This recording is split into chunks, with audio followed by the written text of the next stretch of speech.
Caso Padre Robson, caso AFIP, a investigação continua, por isso a gente volta com ela que está nesse momento na Secretaria de Segurança Pública, Rosane Ferraz, que continua nesse caso, extorsão e outras coisitas mais. É com você, minha amiga, uma ótima tarde, bom trabalho.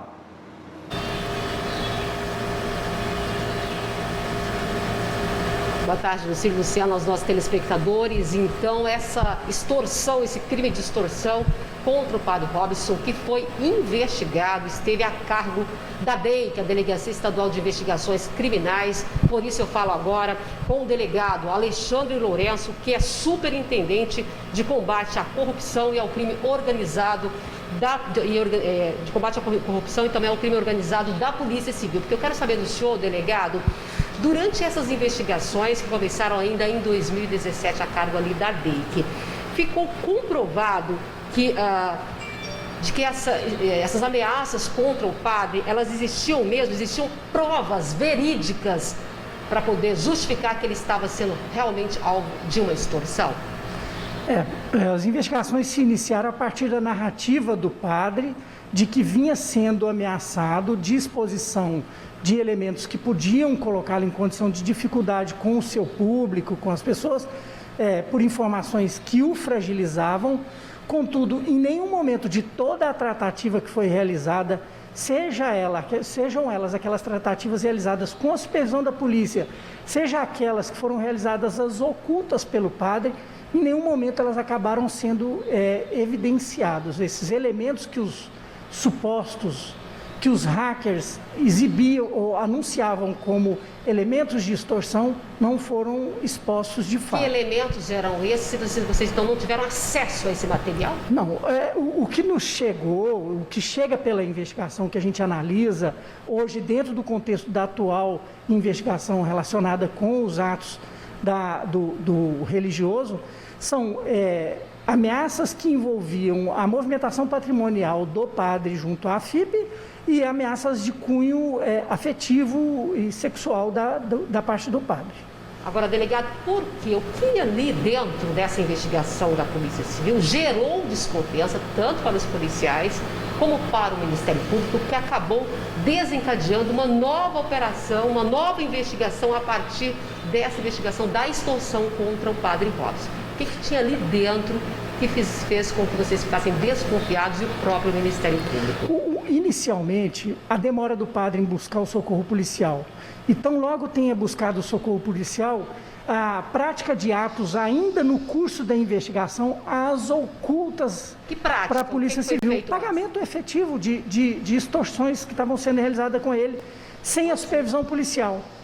Ele, independente da investigação em transcurso, ela ocorrendo, ele ainda assim, e sem a supervisão da polícia, continuou sucumbindo às ameaças e pagando, o que levantou a hipótese de que, de fato, tenha algum fundo de verdade aquela ameaça realizada contra ele, de exposição, aqueles fatos possam ser realizados, possam ser verdadeiros, e também o volume de dinheiro despendido tão rapidamente, tão sem desprendimento. Quantos pagamentos teriam sido realizados antes da denúncia à Polícia Civil?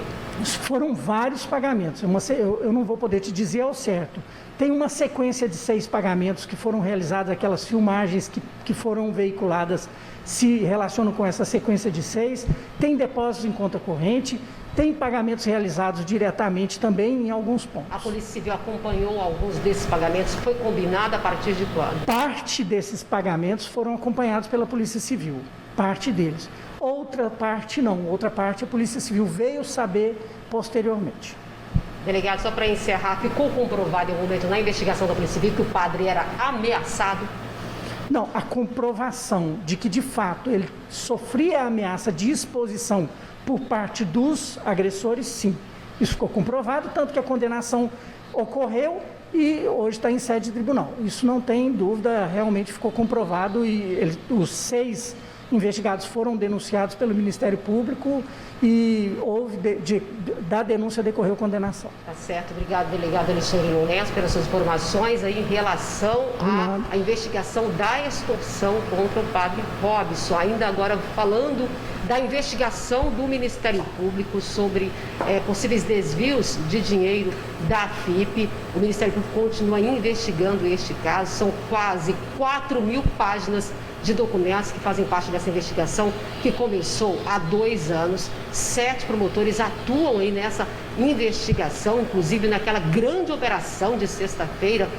Os promotores e policiais estiveram lá na casa do padre Robson, lá em Trindade. Nós temos vídeos que foram aí registrados pelos promotores dentro dessa investigação, que mostram o interior da casa do padre, com uma piscina aí no meio da sala, também um ofurô e outros detalhes dessa residência onde o padre mora. Mas, segundo o Ministério Público, essa casa luxuosa está no nome da AFIP, a Associação Filhos do Pai Eterno. Então, tudo isso faz parte dessa investigação, são elementos dessa investigação do Ministério Público que continua e que tem depoimentos, inclusive, previstos já para breve. Hoje eu conversei com um dos promotores que trabalham nesta investigação. Acompanhe nessa entrevista. Nós vamos conversar agora com o promotor Sandro Halfer, que é um dos 7 promotores que integram o GAECO, que é o Grupo Especializado de Combate ao Crime Organizado do Ministério Público, para saber do doutor aqui quais são os próximos passos dessa investigação, promotora. Nesse momento, nós recolhemos muito material, foram apreendidos celulares, computadores, pendrives, HDs, documentos. E nesse momento, esses documentos, todo esse material apreendido, ele vem para dentro do Ministério Público, a gente cataloga, organiza e passa a análise desses documentos. Essa análise, em razão da complexidade do fato, ela é pormenorizada, é detalhada e aí demanda um tempo. Após essa análise, e durante essa análise também, só depois iniciam-se as oitivas, os interrogatórios, que fica para a parte final do procedimento. Promotor, o que foi apreendido naquela grande operação de sexta-feira, a importância desse material para essa investigação? Existem elementos contábeis, balanços, operações financeiras, documentos que comprovam operações financeiras, contábeis, escriturações contábeis, que vão auxiliar a esclarecimento dos fatos, a nossa investigação. Quem serão as primeiras pessoas a serem ouvidas nessa investigação relacionada à FIP? Depende do que decorrer da análise dos documentos. Normalmente são ouvidas primeiras testemunhas, pessoas que trabalharam na FIP, que se envolveram, que tiveram algum contato com o que a gente está investigando de alguma forma. Depois de ouvidas testemunhas, costuma-se ouvir os investigados para eles darem a versão deles do que a gente está investigando. Essa investigação do Ministério Público começou há quase 2 anos, isso relacionado à questão das suspeitas de desvios de dinheiro da FIP. O padre Robson, em algum momento, já foi ouvido?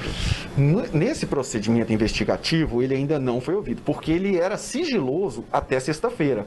Até sexta-feira, toda a investigação ela vinha sigilosa e após a deflagração da operação, que ela se tornou pública.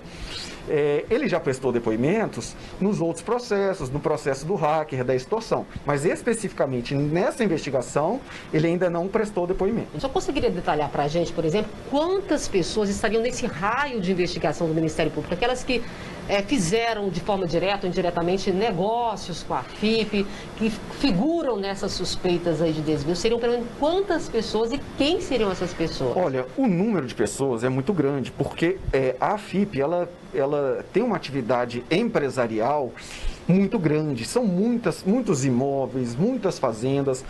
Então, vai depender da análise, porque a pessoa que tem lastro econômico, lastro financeiro para comprar um imóvel, para vender um imóvel, essa não é uma operação suspeita. Mas, às vezes, uma pessoa muito simples, muito humilde, que compra um imóvel num valor muito alto, essas pessoas têm que explicar de onde conseguiram o dinheiro para comprar esse imóvel, para vender esse imóvel, o que fizeram com esse dinheiro. Só para encerrar, promotor, eu queria que o senhor detalhasse para a gente sobre os indícios até agora. São de quais crimes?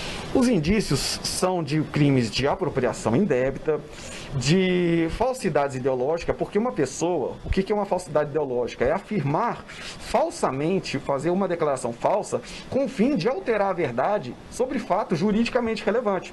Se eu não sou empresário, nunca fui empresário, e coloco num papel que eu sou o empresário, dono da empresa, eu estou fazendo uma afirmação falsa sobre um fato que é juridicamente relevante. Então isso é uma falsidade ideológica. Se eu não comprei um imóvel, mas coloco o meu nome lá como adquirente do imóvel, sem ter dinheiro para ter comprado esse imóvel, sem ter nunca comprado esse imóvel, eu também estou fazendo uma afirmação falsa sobre um fato juridicamente relevante. Essas são as falsidades ideológicas.